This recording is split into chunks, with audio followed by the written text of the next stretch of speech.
Et salut internaute, ça me fait super plaisir d'être avec toi aujourd'hui. Et le sujet, c'est ça.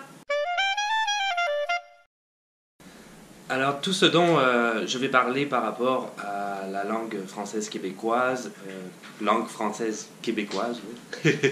Ça va être pas mal quand même des généralités. C'est sûr que ça peut varier d'un individu à un autre, d'une région à une autre, d'une habitude de vie à une autre. Donc, je peux pas vraiment rentrer dans tout ce qui est dans toutes les spécificités parce qu'il y en a vraiment quand même beaucoup, contrairement à ce que on pourrait penser quand on vit pas au Québec. La langue québécoise, le français québécois est très très riche et varié. Donc, c'est ça. Je m'excuse un peu, mais ça va être quand même pas mal des généralités ou des particularités pour des gens qui vivraient pas au Québec et qui ça serait donc pas quelque chose comment dire, de naturel à comprendre sur le français québécois. Donc on va voir ça maintenant. Alors quand on est un nouvel immigrant, ici, il faut absolument pas avoir peur de son accent. Bien au contraire, c'est quelque chose qui est très très bien vu ici au Québec, peu importe d'ailleurs son origine, qu'on vienne d'Afrique, moi je viens de France, il y en a qui viennent de Suisse, de Belgique, des pays d'Asie, je sais pas d'où. Je dis, il y a tellement de pays où on parle français dans le monde. On n'a pas tous le même accent, c'est normal. On vient de zones différentes à travers le monde pour plein de raisons différentes. On n'a pas le même accent. Mais ici, ça va être très très bien vu. Bah, très bien vu. Je veux dire, les gens vont être intéressés. Ils vont être intéressés du fait que tu as un accent différent. Ils vont te poser beaucoup de questions par rapport à ton pays d'origine, ta motivation, pourquoi tu es venu vivre au Canada. Il y en a beaucoup qui vont dire ah, il fait super froid ici, pourquoi tu es venu. J'imagine surtout si tu viens d'un pays d'Afrique. L'hiver, c'est quand même très très difficile ici. Donc l'accent, c'est absolument pas une contrainte quand on est un nouvel immigrant. Absolument pas. Mais d'un autre côté, il ne faut pas essayer d'imiter l'accent québécois. Ça pourrait être mal vu.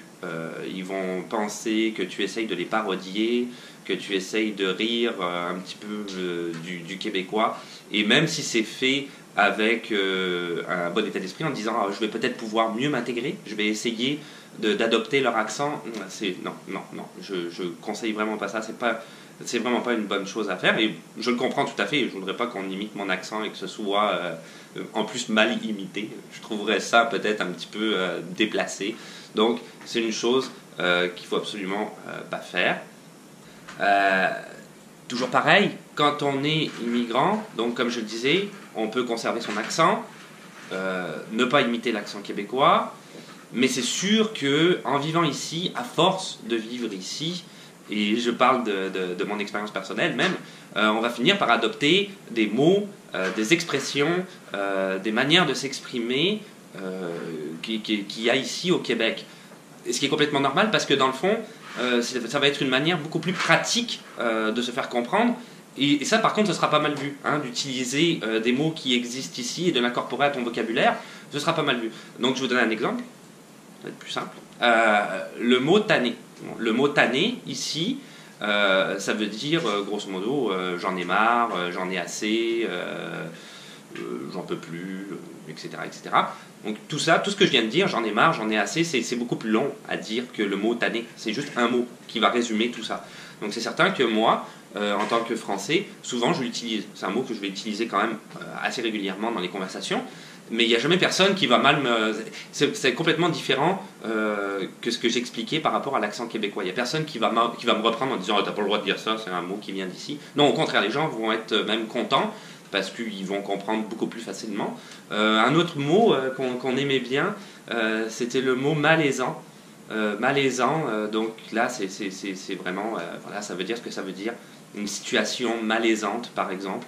Donc je suis mal à l'aise dans cette situation-là. Et j'ai ce sentiment d'être... C'est ça, une situation malaisante. Je suis mal dans cette situation-là. Bien plus pratique de dire le mot malaisant, qui est un seul mot, qui va résumer le fait que je me sens mal dans ce genre de situation-là. Donc c'est vraiment bien plus pratique d'utiliser ce terme-là. Ou aussi on avait eu comme autre expression faqueux, F-A, plus loin Q-E, FAQE, qui est une sorte de contraction de fait que, F-A-I-T plus loin Q-E, fait que, FAQE. C'est vraiment là, je dis quelque chose, il va arriver ceci, FAQE, c'est cela, fait que. Nous en France, on utiliserait peut-être plus du coup, FAQE. Donc, c'est ça, c'est tous ces mots-là, ça c'est 3 exemples, il y en a bien plus que ça, il y en a vraiment plein d'exemples comme ça. Et le québécois, le français québécois est une langue intéressante par rapport à ça, parce qu'il y a beaucoup de termes, comme ceux que je viens de citer, qui raccourcissent au maximum toute une expression ou toute une idée en un seul mot. Donc c'est sûr que quand on est migrant, il n'y a pas de problème, on peut utiliser ces mots-là et ça va même être bien vu parce qu'on va se faire comprendre beaucoup plus facilement. Donc là, je suis avec mon petit Limou. Ça va? Et on va voir en fait des petits exemples au niveau des différences, merci, qui peut exister entre le français de France et le français québécooi. Donc évidemment, je me base sur le français de France parce que je suis français. Donc je ne peux pas utiliser le français africain que je ne connais pas. Donc le français, on va être un exemple bien plus pratique et bien plus facile à employer. Donc, une certaine différence. On va commencer donc, entre les deux langues, qui sont deux français, mais qui sont quand même différents. On va commencer avec les voyelles. Alors, les voyelles, c'est sûr qu'on a le même alphabet, naturellement, c'est exactement la même chose. Mais, ce qu'on va essayer de montrer tout de suite, c'est qu'il va y avoir... Il y a plus de manières de prononcer certaines voyelles en québécois qu'on va avoir en français de France. Ça va être vraiment... Donc on va donner des exemples, ça va être plus pratique, parce que là je m'enterre complètement dans ce que je dis. On va donner des exemples. Donc on va commencer avec le A, d'accord?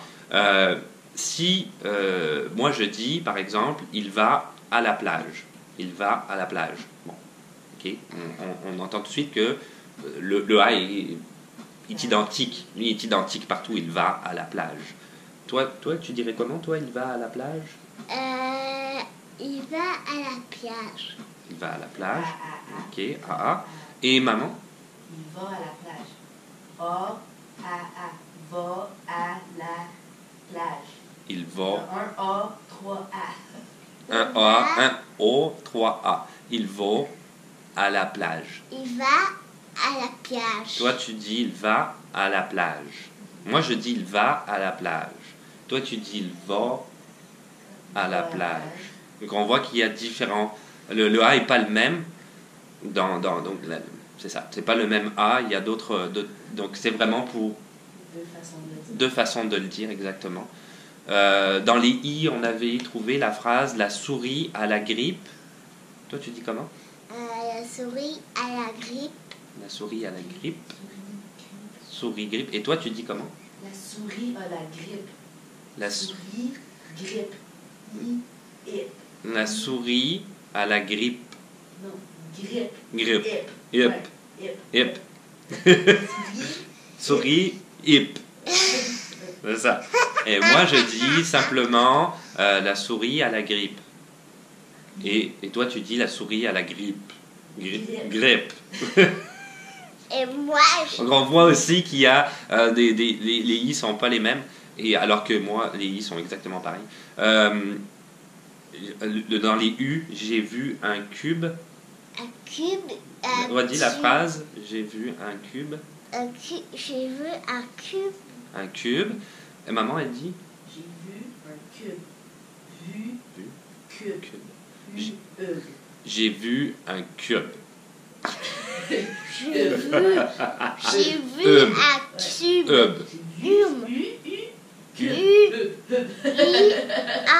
I-A, c'est pas pareil. Non, c'est vrai, tu as raison. Là, on dit donc, j'ai vu un cube. Pas mal, je le dis. Et moi, je dis, j'ai vu un cube.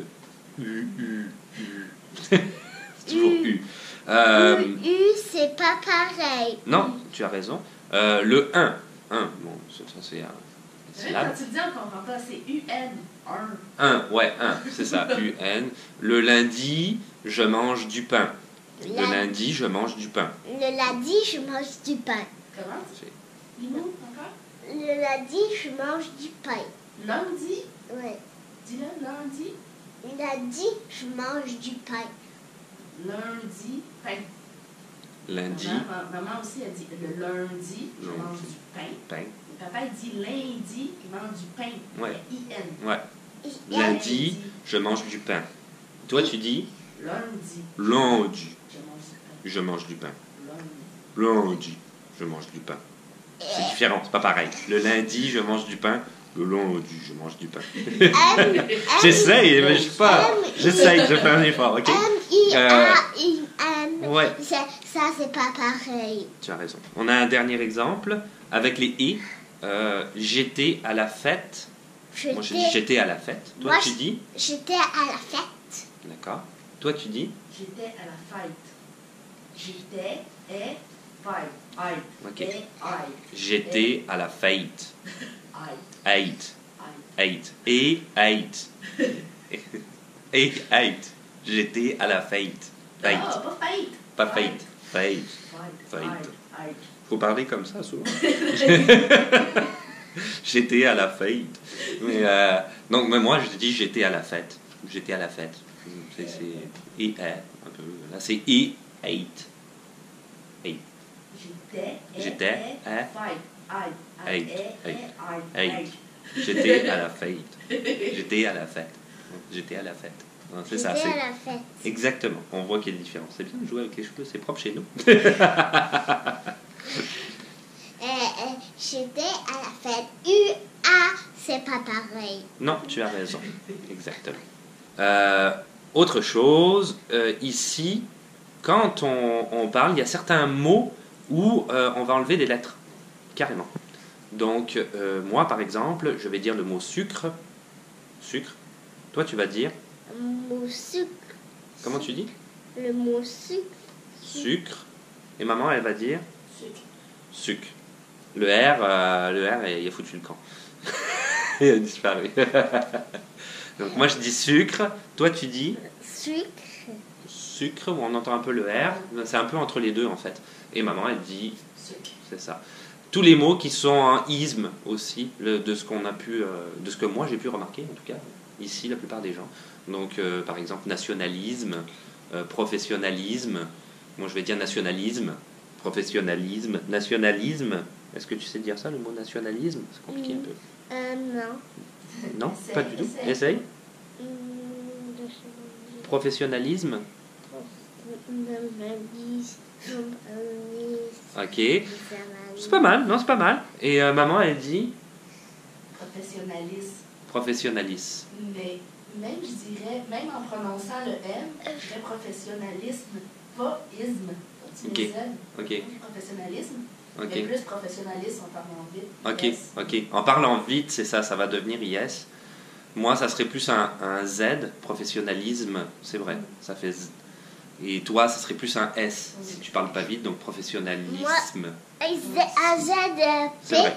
un Z et un P, c'est pas pareil. Non, tu as entièrement raison. Toi, tu as commencé l'alphabet, hein? Mais oui, tu connais ça. S'ils enlèvent des lettres dans certains mots, ils en rajoutent au milieu d'autres mots.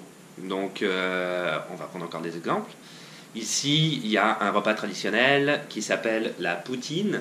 La Donc, poutine. moi je dis la poutine. Toi, tu dis? La poutine. On dit comme Ouais, pas mal, ouais, pas mal, ouais. Je pense que tu le dis à la québécoise, pas mal, c'est bien. Et maman? poutine. Poutine. Poutine. Tine. En fait, après le T, il y a un S. Poutine. Si tu mets le S à la fin. Et moi, je mets pas de S, donc c'est Poutine. C'est Moi, plus, c'est moins moi, moins coloré sans le S, je trouve. Et moi, Poutine. Et moi, Poutine. je mets pas Poutine. de S. Moi, je mets pas de S, mais S-I, c'est pas pareil. Non, S-I. non, tu as raison. La même chose pour la taille, petite. Petite. Moi, je dis petite. Toi, tu dis comment? Petite. Petite. Comment tu dis? Petite. Toi, tu mets le S. Petite. Petite. Petite. Petite. Tu dis pas petite, tu dis petite. Mais je dis pas petite. Petite. Petite. C'est ça, un peu Petite. bizarre. Petite. Tu mets Petite. le S. Ah. Petite. Petite. Ok, effectivement. Peut-être que mon S est plus prononcé. Petite. Peut-être, ouais. Ok. Le S québécois serait plus prononcé. Petite. Petite, peut-être plus de S. Le mot 10 qu'on avait vu, le chiffre 10, le chiffre 10, Moi, je dis 10. Toi, tu dis comment? 10. Toi? Dis vraiment 10. Ouais. 10. Et toi? 10. 10. Ah, avec oui. un Z. Ouais. 10. 10 avec un Z.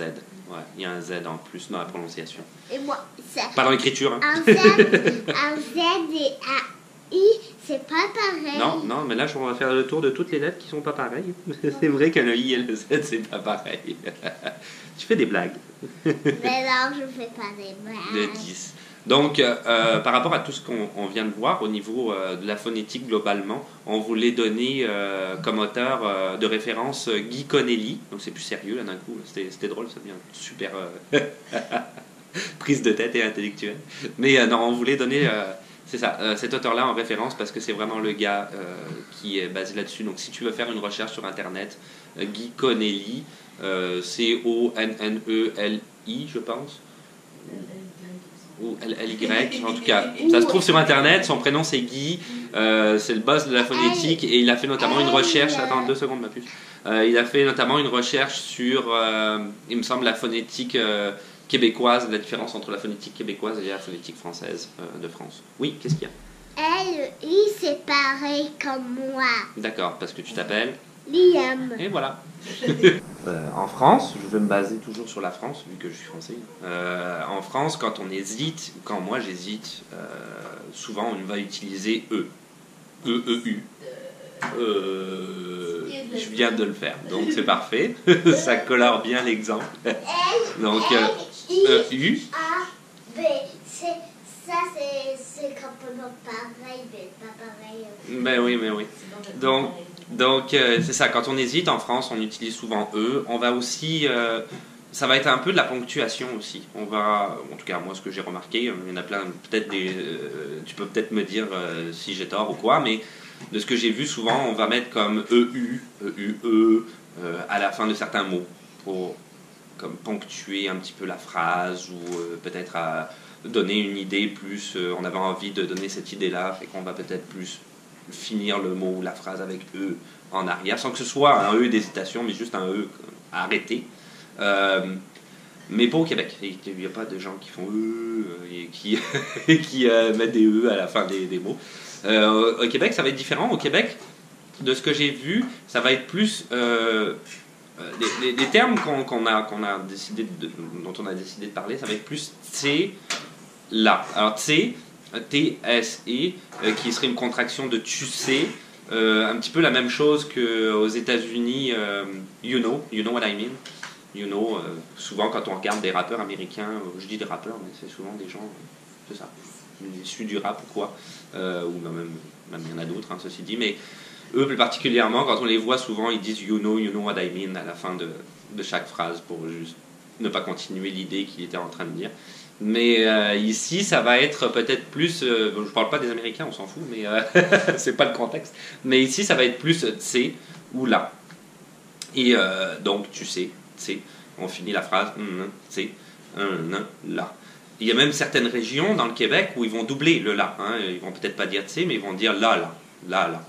Et d'autres régions même où ils vont dire carrément t'sais là. Donc t'sais là. Donc c'est vraiment un terme pour ponctuer ce qu'on dit. On arrête ce qu'on dit là. T'sais là. Pas t'sais. Personne ne dit ça, ça c'est une mouche. Mais t'sais là ou là. Donc c'est ça. C'est une différence que j'ai notée. La langue québécoise, le français québécois, a également différents niveaux de langage, différentes manières de parler quand on parle le français québécois. Donc tu vas avoir le français qui va être plus posé, plus, je ne sais pas comment dire ça, un français plus recherché, c'est ça. Ce français-là, français québécois plus recherché, tu vas le retrouver, l'exemple typique que tout le monde donne tout le temps, c'est Radio-Canada. Hein, c'est la chaîne de Radio-Canada, ça porte bien son nom. Donc là, quand tu écoutes Radio-Canada, la plupart du temps, c'est vraiment un français relativement recherché. Les gens vont se tutoyer rarement. Quand ils le font, c'est parce que la plupart du temps, l'interlocuteur qui est en face, il a donné son autorisation, il se tutoie, ce sont des amis ou c'est dans un certain type de contexte. mais ils vont se vouvoyer la plupart du temps et ça va être un français vraiment recherché. Ce français-là, tu ne l'utiliseras pas quand tu vas être en famille, par exemple. Tu vas avoir, là c'était Noël dernièrement, tu vas à Noël, c'est ta famille, tu ne vas pas commencer à utiliser un français recherché. Donc là, on va parler plus du parler courant. Donc le parler québécois courant, parce que si tu utilises tu pourrais le faire, hein, utiliser le français un peu plus recherché, mais ça risquerait, surtout en famille, ça risquerait d'être mal vu. On dirait, ok, le gars, il est vraiment prétentieux, il se la pète et tout. Comment il me parle. Donc le français québécois courant, c'est plus pour vraiment montrer que on s'aime bien, on est ensemble et on parle d'une manière qu'on comprend immédiatement. Donc il y a certains exemples que j'avais trouvés, par exemple regarde, au lieu de dire regarde, on va dire ga, G-A, ça va être une contraction du mot, ce qui va être bien plus rapide pour comprendre, pour que la personne en face comprenne. Vous trouvez un exemple aussi, regarde, tu commences vraiment à me gonfler, par exemple, moi je vais dire ça pour rester poli, quand quelqu'un m'énerve. Mais le québécois va plutôt dire check, tu commences à me taper sur les nerfs. Donc ça c'était juste pour donner un exemple comme ça par rapport à ce que je suis en train de dire. Donc c'est ça, une manière différente un petit peu de parler. Mais c'est certain que si par exemple tu vas avoir un entretien d'embauche, tu ne vas pas commencer à parler tu vas pas dire autre exemple, ça va être bien plus facile pour moi d'expliquer parce que je patine un peu, mais autre exemple, sur la table, donc je vais avoir une rencontre entre amis, donc c'est ça, la famille, etc. Le sel est sur la table, donc on va dire sous la table, S-O-U-A. Le sel est sous la table, c'est bien plus. Mais si S-U-A, SUA, ok, SUA.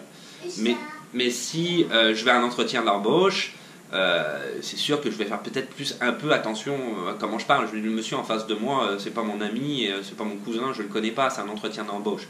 Donc si je lui donne le CV et que je le mets sur la table, je vais pas lui dire le CV est sur la table. C'est un petit peu ou gars à la place de regarde. Je vais essayer quand même, peut-être pas d'avoir un français, le français recherché de Radio-Canada, mais je veux pas non plus avoir un français courant. Je veux avoir un français qui s'établit un petit peu entre les deux, où il va y avoir une marque de respect par rapport à la personne d'en face.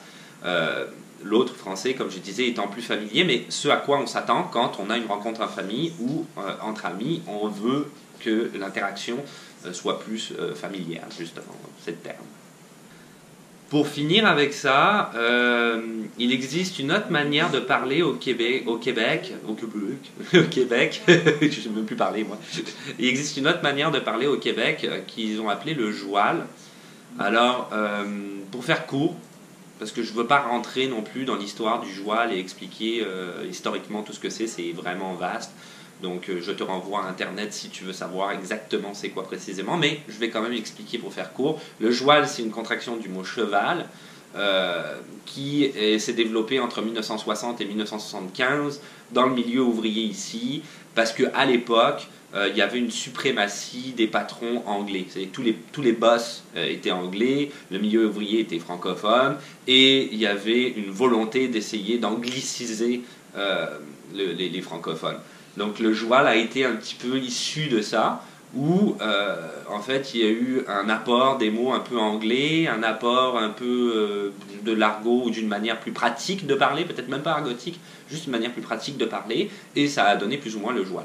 Alors c'est sûr qu'ici au Québec il y a un débat plus ou moins polémique à savoir si le joual est une bonne ou une mauvaise façon de parler, et moi je ne rentrerai pas là-dedans parce que c'est vraiment vaste comme sujet, cette polémique-là est vraiment vaste, mais quand même je tiens à dire, parce que c'est important, il y a des pièces de théâtre ici, il y a de la littérature comme Michel Tremblay par exemple, que tout le monde connaît ici, qui est écrit en joual. Donc quand même ce sont des choses qui existent, c'est certain.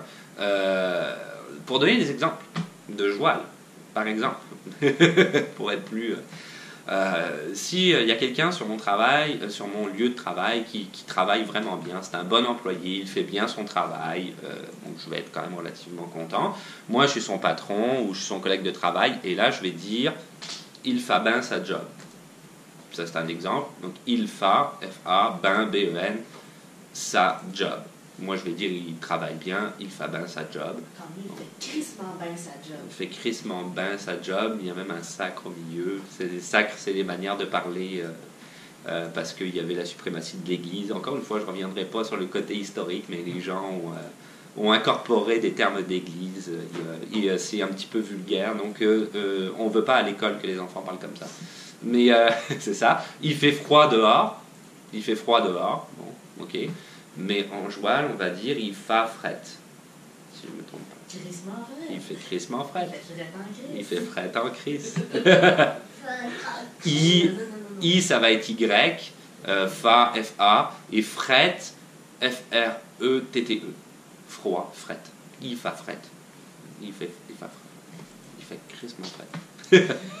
Donc c'est ça. Et pour le joual, pour finir à ça, ma conjointe, elle a trouvé ça. Donc je vous renvoie directement à ça. Je mettrai le lien dans la description en bas. Il y a un clip vidéo de mon oncle Serge qu'elle a trouvé. Il y a des sous-titres en dessous. Donc si tu veux voir exactement, et c'est vraiment cool comme clip, donc je te renvoie vraiment à ce clip-là. Moi je l'ai regardé, je trouve ça vraiment cool. C'est vraiment cool comment c'est fait. C'est plein d'humour, c'est vraiment bien fait. Donc je te renvoie à ce clip-là. La description est en bas. Mon oncle Serge, regarde-le sur le joual. Et voilà, c'est tout pour aujourd'hui. Donc c'est ça, c'était des différences qu'on a fait, plutôt les côtés explicatifs du français québécois. Qui, comme je le disais au début de la vidéo, est ce que moi je considère comme une évolution, c'est pas comme en tout cas, ce que je considère comme une évolution du français par rapport au lieu de vie, etc., tout ce que j'avais dit. Donc c'est un français qui est à part, c'est un français qui est très riche, qui est très varié. C'est sûr que on l'a fait ensemble, les recherches par rapport à cette vidéo-là. Il y avait énormément de choses à dire, il y a beaucoup de choses à dire sur le français québécois, mais on a essayé de quand même globaliser un petit peu le sujet, de généraliser ça. Tout ce qu'on a dit, c'est sûr que tu peux aller plus dans le détail et plus aller chercher là-dedans. Tu vas trouver énormément de choses sur le français québécois, mais ce qu'on a dit, c'est pas mal ce que tu vas retrouver quand tu vas arriver au pays en tant que nouvel immigrant.